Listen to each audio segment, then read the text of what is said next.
Hi, friends, and welcome back to another episode of Elevate with Erica. So, today's episode is for anyone who's ever looked at their life and maybe even the blessings in your life today, and you still hear that little voice in your head that whispers, "Who do you think you are?" If you've ever questioned whether you're qualified for the joy, the love, the success, the next step that you're about to take, I want you to lean into it. And this one is for us here. So lately, I've been catching myself in these sneaky little mental spirals. Um, you know, my husband and I just had our 8-year wedding anniversary. So, specifically, as an example, I'll talk about how this is showing up when I speak about that relationship, about how my husband and I are building this strong marriage today. And sometimes it makes me feel like such an imposter. Like, how do I have any business sharing this, talking about marriage? I have been divorced before. I'm in my second marriage. A year and a half ago, we were also headed for divorce. How do I post about healthy communication or growing stronger together when just that year and a half ago, I was a hot mess in my stories? Um, I'm not ashamed of the way that I showed up back then. I give myself a lot of grace. I went through a very private thing in such a public way that I'd never gone through anything like that before, and I was really trying to figure out how to maintain my business for income purposes and also continue building a brand that I had on a foundation of how authentically I show up so that other people don't feel alone. And then here I am going through this very private thing that was just soul crushing, making it difficult for me to get out of bed every day and wondering how how do I do this? Like there's no book for how to show up for your business like that. We were both equipped with our own separate divorce lawyers. I was sleeping in the spare bedroom. I was crumbling and I did it pretty publicly. Now, while I never exactly said in my stories what was happening, people kind of could figure it out. People were speculating, right? I mean, I was falling apart, and now here I am a year and a half later, and I'm trying to talk about healing and reconnection and rebuilding, and that voice in my head is like, "Girl, really?" And sometimes I also feel like an imposter walking with this incredible make team of mine. I love those women so much, and they are women building wildly successful businesses, stepping into their power, and here I am guiding them, me. When just 1 year ago my biggest struggle was not being able to build a successful team with body, and I wanted it so badly and I just couldn't get it to work with their structure. So now when I turn around and I invite others to join me here with Make, sometimes I pause and I think, who am I to extend that invite? Why would they choose me?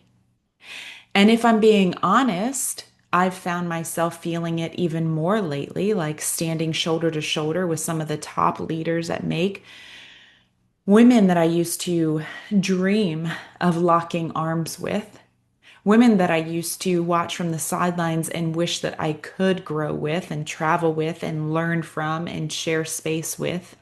And now I'm here in those rooms, on those calls, wearing the same title.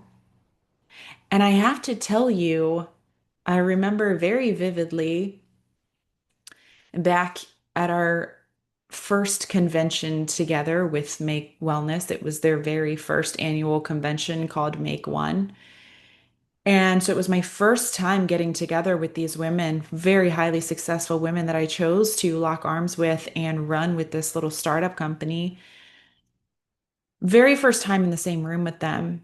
And I walk in And it's like it's a restaurant within the Gaylord. I don't know if you've ever stayed at a Gaylord hotel, but they are incredible. So it's a restaurant within the Gaylord. They're kind of in a back room, still part of the restaurant, but kind of in a back room at like a super long dining table. Like, you know, those dining tables you sometimes see on TV that like fit, like a good, I don't know, maybe 15 people. Super long, narrow dining table. And there's a spot next to someone that I have always just held up on this pedestal because she has seen a success that I admire. And there's a spot next to her, and I'm like, surely that's for someone else. It's literally an empty spot at this table. And I'm like, surely that's for someone else. And then I decided to just say, is anyone sitting here? And she said, you are. And she doesn't know, but that moment was like a sign that I belonged there with them. And it does make me emotional because it was it was a moment where I realized that yes, I do belong at this table in this room with these people. And you know what happens when you get around people like that? You start to realize that they're really not that much different than you. And they start to become proof of what you can do because if they can, surely you can.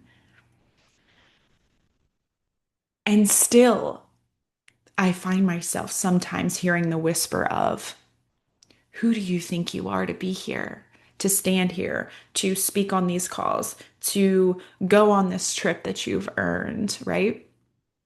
Who do you think you are to stand here with them?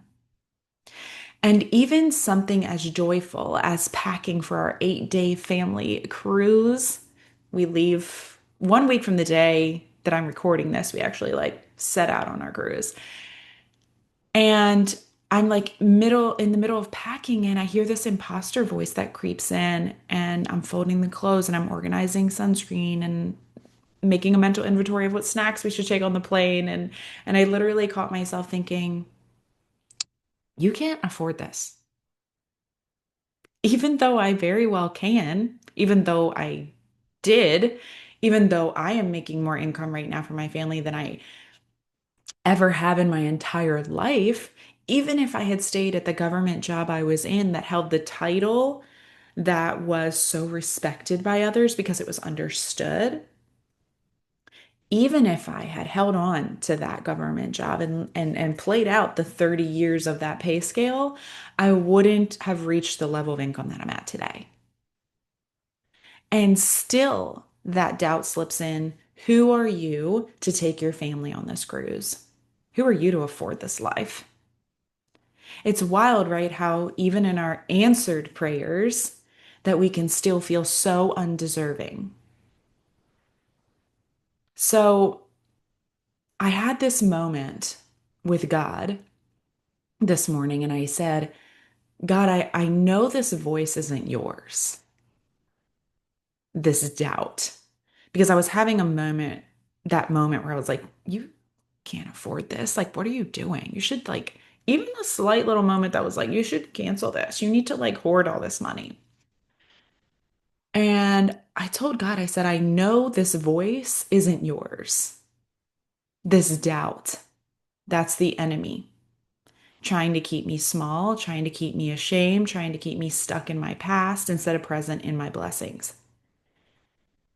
I literally was standing at my mirror, like I just finished brushing my teeth.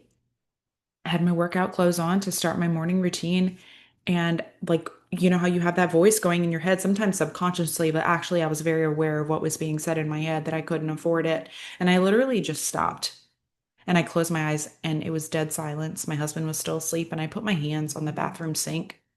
And that is exactly what I said to him. I was like, I know this isn't you. I know that this is the enemy. And I felt this truth rise up in me like a fire. Like, what if I'm not the imposter? What if I'm the example?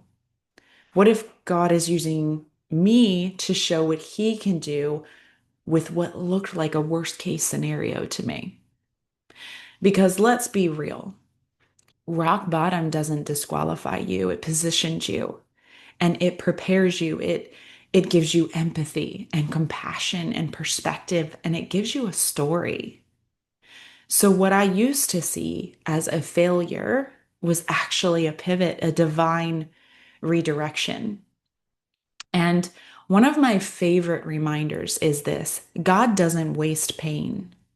That season where my marriage was barely holding on, that time in my life that I thought was a failure, that's now the foundation of everything that we've rebuilt. The way that my husband and I communicate, the way that we support each other and show up as partners today is only possible because we fought for it. And better than we fought for it, we are fighting for it. That season where my business was flopping, it broke me. It also broke my ego. And that's a good thing because it made room for a better opportunity. And it opened the door to make wellness. And I write in my gratitude journal at least a few times a week under the three things that I'm grateful for today. The blessing of this make wellness business. Yes, on my family's finances, but on my health. I feel like my body is healed from the inside out, from something derived from nature, from something I'm proud of and excited to share with others and to make this ripple in the health and wellness industry. Locked arms with this company. And it made me the kind of leader who sees people, right? That business kind of flopping gave me this opportunity that now allows me to really see people. Not just performance, not sales, not a number, but the people. So every pit that I have walked through has been repurposed. And sometimes we forget that because those little thoughts, those things that we say to ourselves, those negative things that are happening in our head throughout the day, they kind of like get louder, right? And we forget that like all of those pits, we could seek, if we wanted to look into those, we can find how they've been repurposed. They're playing out in your life today. Every time I thought this is the end, God was like, no, it's just the end of that chapter. We can flip the page. And so now here I am, podcast mic in front of me, looking around at this beautiful life, a life that I have prayed for. Even just thinking about it again, I have prayed for this for so long, and when I found myself in the bathroom mirror asking myself, like, who are you to be doing this?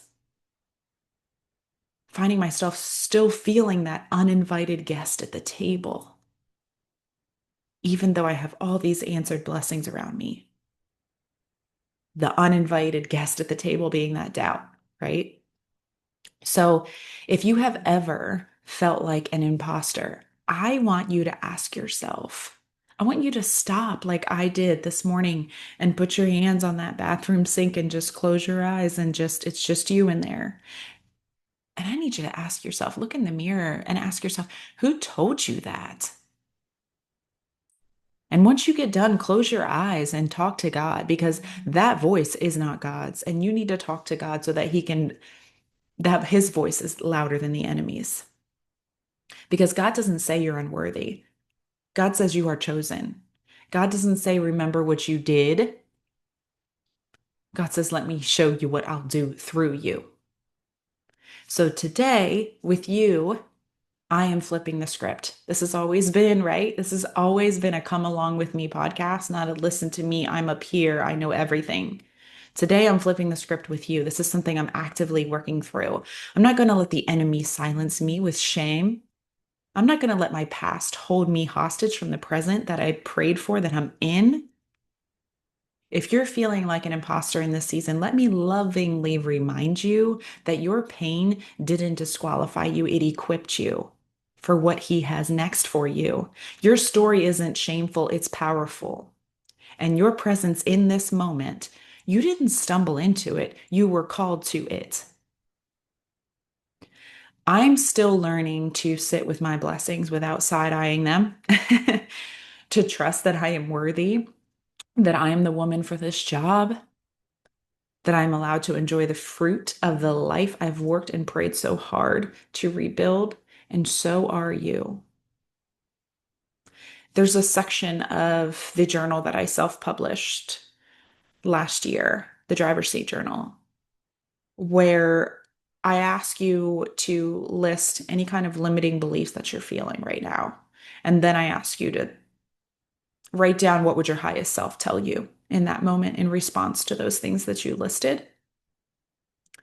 And a couple of the things I find myself writing quite often are capable and worthy. And my highest self always tells me back that I am the woman for the job, that he assigned me to this purpose, and that he put everything within me to get to the next step. So, another reminder that you are also, and when I say woman, I hope you know, all of my male listeners, you are the person for the job.